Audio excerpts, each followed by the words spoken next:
नमस्कार दर्शक बंधु मु आपण मानकु स्वागत करुछि मोर यूट्यूब चैनल प्रियदर्शिनी एस्ट्रोरा को। आज आमे आलोचना करिबा मिथुन लग्न रे जन्मित व्यक्ति विशेषंक पई आगामी मे 2025 टी किपरि कटि पारे। मिथुन लग्न स्वामी बुधदेव अटंती। से मे 7 2025 पर्यंत मीन राशि रे, मे 23 पर्यंत मेष राशि रे एवं मे 23 रु जून 6 2025 पर्यंत वृष राशि रे अवस्थान करिवे। मे 7 पर्यंत मीन राशि रे अवस्थान करिबारु एही प्रथम सप्ताहटी आपणक प्रोफेशनल लाइफ पई बहुत भलो। आपणकर पितांकर मध्य सडन प्रमोशन हेबार चांसेस रहुछि। मे रा प्रथम सप्ताह रे शनि, राहु, शुक्र एवं बुध देव दशम भाव अर्थात 10th हाउस रे केंद्र रे अवस्थान करी चतुर्ग्रही योग सृष्टि करिवार संभावना देखौछि। एही समय रे शनिदेवंकर मीन राशि रे स्थिति आपणक प्रोफेशनल लाइफ रे न्यू बिगिनिंग आनी पारे। आपणकर प्रमोशन होई पारे, पदोन्नति होई पारे, आपणको वर्क प्लेस रे सम्मान नेम और फेम मिलिबार बहुत संभावना रही। आपण अधिक कर्तव्यपरायण और वर्काहोलिक हो पारती एवं आपण को आकस्मिक नेम और फेम मिलिबार संभावना मध्य सृष्टि होउछि। आपणकर कर्मक्षेत्र रे मध्य आपण को बहुत सारा सुविधा मिलिबार मध्य यही संभावना सृष्टि करुछि। जदि आपण विवाहित होइथांती तेबे आपणक जीवन साथी सहायता मिलिबार मध्य संभावना रही। मंगल द्वितीय भाव रे डेबिलिटेटेड हेबा कारणरू धन वृद्धि रे आपण को किछि चैलेंजेस रो सामना करने को पड़ी पारे। आपणकर स्पीच एही समय रे हार्श होई पारे, एणु आपण वाक संयमता रक्षा करंतु। मे 7 रु मे 23 जाए लग्नेश मेष राशि रे एकादश घर रे अवस्थान करिवे, एणु आपणको आपणक बड़ भाई और बंधुक द्वारा प्रॉफिट मिलिबार सुयोग सृष्टि हेउछि। एतत् समेत एकादश भाव रे सूर्य देव एक्साल्टेड हेबे। मे 23 रु जून 6 पर्यंत बुध देव द्वादश गृह रे मतलब 12th भाव रे अवस्थान करिवे, एणु आपणकर लॉन्ग डिस्टेंस ट्रैवल हेबार संभावना सृष्टि हेउछि। सूर्य मेष राशि रे मे 15 2025 पर्यंत अवस्थान करिवे।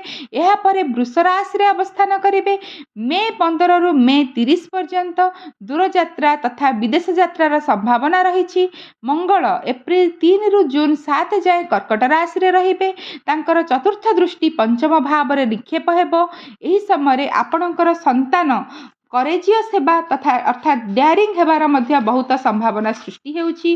मंगलंकर सप्तम दृष्टि आपणक अष्टम भाव रे रहिबो। एहा इनहेरिटेड प्रॉपर्टी गेन रे मध्य चैलेंजेस आनिबार संभावना सृष्टि करुछि। एहा सहित अष्टम दृष्टि नवम भाव रे रहिबो, जहा हायर एजुकेशन रे डिले आनी पारे।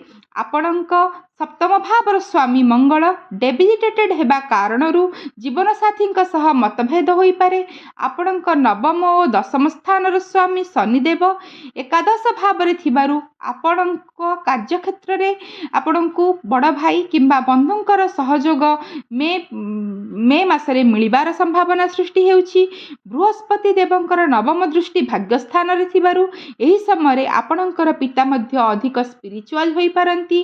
बृहस्पति सप्तम दृष्टि सप्तम भाव रे निक्षेप हेउछि। एहा जीवन साथी सह उत्तम संपर्क को सूचाई थाए।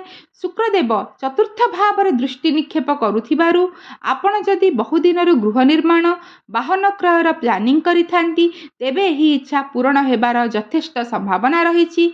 किंतु चतुर्थ भाव रे केतुंकर स्थिति ए सबु प्रति डिटाचमेंट फीलिंग आनिबार संभावना मध्य सृष्टि करुछि। एही समय आपणकर माँ मध्य अधिक स्पिरिचुअल धर्मपरायण होई पारंती। शनिंकर तृतीय दृष्टि आपणक द्वादश भाव रे थिबारु एहा आपणकर एक्सपेंडिचर को वृद्धि करि पारे। आपण चैरिटी, मेडिकल, स्पिरिचुअल परस्यूट कार्य रे बहुत अर्थ विनियोग करि पारंती। एवं आपणको मध्य एही समय बहुत इमोशनल स्ट्रेस आसीबार संभावना मध्य दृष्टिगोचर हेउछि। केतुंकर स्थिति चतुर्थ भाव रे स्किन रिलेटेड प्रॉब्लम आनी पारे, एणु आपण केतु ରାହୁ ଏବଂ ଶନି ଏ ସମସ୍ତଙ୍କ ପାଇଁ ଆପଣ ସର୍ବ ଉପରେ ହନୁମାନ ଚାଳିଶା ଓ ସଙ୍କଟ ମୋଚନ ହନୁମାନଷ୍ଟକ ପାଠ କରନ୍ତୁ ଏବଂ ବିଷ୍ଣୁ ସହସ୍ର ନାମ ପାଠ କରନ୍ତୁ ଏବଂ ଶନିଙ୍କର ବୀଜ ମନ୍ତ୍ର ଓମ୍ ପ୍ରାଂ ପ୍ରିଂ ପ୍ରୋଂ ସହ ଶନିଶ୍ଚରାୟ ନମଃ। ମୁଁ ଆଉଥରେ ମନ୍ତ୍ରଟି କହି ରଖୁଛି ଓମ୍ ପ୍ରାଂ ପ୍ରିଂ ପ୍ରୋଂ ସହ ଶନିଶ୍ଚରାୟ ନମଃ। ଏହି ମନ୍ତ୍ର 108 ଥର ଦିନକୁ ପାଠ କରନ୍ତୁ ଏବଂ ଗରିବ ବ୍ୟକ୍ତିମାନଙ୍କୁ ଖାଦ୍ୟ ଦିଅନ୍ତୁ ଏବଂ କଳା ରଙ୍ଗର ବସ୍ତ୍ର ଶନିବାର ଆପଣ ଗରିବ ଲୋକଙ୍କୁ ଦାନ କରନ୍ତୁ। ହାର୍ଡ଼ୱାର୍କିଂ ପରିଶ୍ରମୀ ଲେବର କ୍ଲାସ୍ ଲୋକଙ୍କୁ ଦାନ କରନ୍ତୁ। କଳା କୁକୁରକୁ ଖାଦ୍ୟ ଖୁଆନ୍ତୁ। ଏସବୁ ରିମେଡ଼ି କରିବା ଦ୍ୱାରା ଆପଣଙ୍କର ବହୁତ ଶୁଭ ଫଳ ଏହି ଦିଗରେ ମିଳିବାର ଯଥେଷ୍ଟ ସମ୍ଭାବନା ରହିଛି। ଏସବୁ ଥିଲା ଏକ ଜେନେରାଲାଇଜ୍ ପ୍ରେଡିକ୍ସନ୍। ଏହା date time O place of birth ଅନୁସାରେ ଭ୍ୟାରି କରିପାରେ। ଭିଡ଼ିଓଟି ଦେଖିଥିବାରୁ ଧନ୍ୟବାଦ। ଜୟ ଜଗନ୍ନାଥ।